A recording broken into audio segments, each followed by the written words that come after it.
Natacha. Merci d'être là. Ce soir, vous allez faire donc découvrir, je le disais, à 19 chefs de projets asiatiques, Tahiti, Moorea et les îles sous le vent. Cela représente un investissement de combien ? Alors, l'investissement en lui-même doit être aux alentours de 3 à 4 millions, mais ce n'est pas le plus important puisque c'est un investissement faible. Mais en 2018, tous les indicateurs sont au vert. Et nous devrions, en toute logique, atteindre le seuil de 200 000 touristes. Avec ce type d'investissement, vous espérez avoir un retour sur investissement.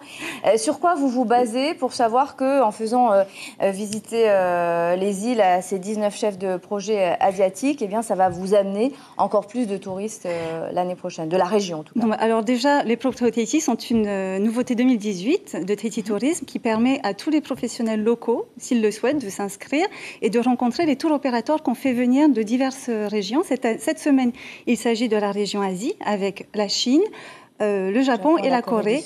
Et donc, les visiteurs de cette région représentent à peu près 11% du total des visiteurs, avec une croissance de presque 20%, on l'a vu depuis 2014. C'est un marché à très fort potentiel. Et ça peut les convaincre de leur faire visiter la Polynésie. Vous y croyez en tout cas? On y croit fortement et les professionnels, en 15 minutes, doivent transmettre leur enthousiasme et convaincre ces tour opérateurs d'inclure leurs produits dans leur package. La fréquentation touristique, vous le disiez, est en hausse en 2017. Elle frôle le chiffre de 200 000.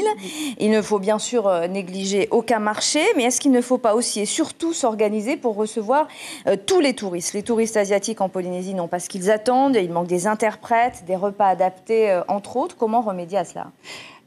En ce qui concerne l'accueil des touristes, une professionnalisation déjà des métiers et une formation a été enclenchée en 2017 et sera poursuivie en 2018 pour les différents types d'hébergements, notamment les pensions de famille. Vous militez pour cela, vous?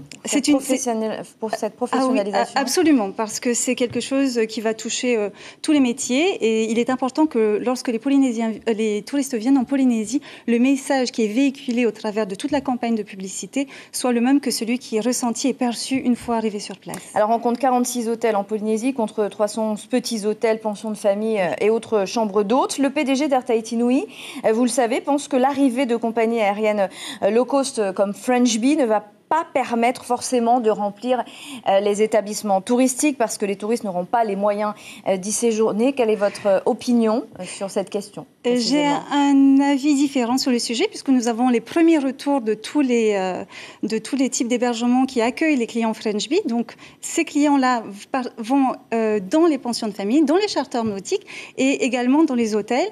Et le retour que nous avons, qui est très positif, dit que c'est cette clientèle qui économise de l'argent sur le transport international va réinvestir, va dépenser plus en shopping, en activités et éventuellement améliorer leur hébergement parce que ceux qui sont en pension vont se permettre un bungalow sur pilotis en fin de séjour. C'est le retour actuel et ce sont des objectifs qui sont positifs, qui étaient fixés voilà. Avant l'arrivée de fin juillet. Merci beaucoup Maëlie Faugerat d'avoir répondu à nos questions. Merci. Avec plaisir.